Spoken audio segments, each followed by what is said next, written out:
Salut à tous les détectives en herbe. Aujourd'hui, on se retrouve pour l'épisode 33 de notre aventure palpitante, et accrochez-vous, parce que les masques tombent, les alliances changent, et la course vers la finale s'accélère. Tout commence avec Julien qui constate que Giuseppa a mis 25 minutes pour monter, et selon lui, c'est parce que tout le monde a voté pour Enzo. Il les imagine même en train de se faire des accolades d'adieu. Mais la vraie bombe, elle explose juste après, Enzo avoue enfin qu'il est le voleur. Et là, tout le monde explose de joie. Et oui, un voleur de moins, mais, pas la fin du jeu. Maintenant, tous les regards se tournent vers Giuseppa, suspectée comme étant la deuxième voleuse. Et devinez quoi, elle ne nie même pas. Elle s'en fiche royalement et continue son petit jeu avec une froideur déconcertante. Mr. S déclenche une alarme pour les féliciter, ils ont été redoutables et compétents.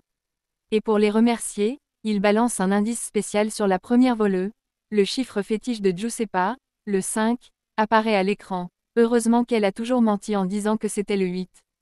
Giuseppa n'attend pas pour semer le doute. Elle suggère devant Jessie et Adixia que Catel pourrait être la voleuse, notamment parce qu'elle a hésité à dire son chiffre fétiche quand on le lui a demandé.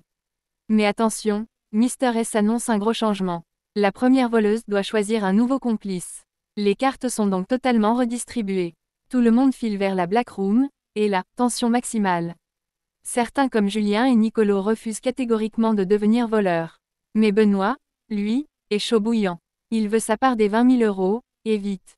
Finalement, Giuseppa choisit Jessie comme complice. Un choix stratégique mais aussi émotionnel, Jessie est redoutable, maligne, et sait très bien manipuler les autres. De retour dans le salon, Jessie prend les choses en main. Elle demande à Julien de vérifier l'époux, histoire de détecter un coupable, mais ça ne donne rien. En revanche, Benoît devient tout rouge sans raison, ce qui éveille les soupçons de Julien, mais Nicolo, lui, n'y croit pas. Nouvelle alarme, Mr. S annonce que c'est la dernière ligne droite avant la finale. Plus aucune accusation ne sera possible, mais 2 cérémonies de trappe auront lieu pour aider ou piéger les joueuses. Le jour J, si les détectives identifient les 2 voleux, ils remportent les 20 000 €. Sinon, c'est game over pour eux, et jackpot pour les voleuses. Entre Jessie et Giuseppa, le plan se précise. Jessie propose de piéger Nicolo, un adversaire redoutable. Elle conseille aussi à Giuseppa de tricher lors des épreuves d'indices, et surtout de jouer la voleuse à fond pour détourner les soupçons d'elle-même. Et ça marche, Giuseppa est convaincue d'avoir choisi la bonne alliée. Julien continue à influencer Benoît, qui se montre de plus en plus instable. Puis, Mr. S lance un nouveau jeu dans la salle de cinéma, répondre aux questions sur les photos de Kiki. Adixia gagne la première manche et élimine Benoît, merci Julien pour le conseil, puis Jessie gagne la deuxième, et élimine Giuseppa. Un geste parfaitement calculé pour brouiller les pistes.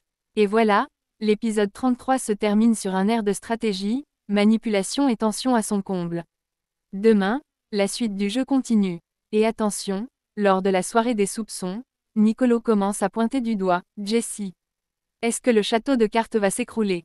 Abonnez-vous, activez la cloche et laissez-moi vos théories en commentaire. À demain pour un nouvel épisode encore plus intense.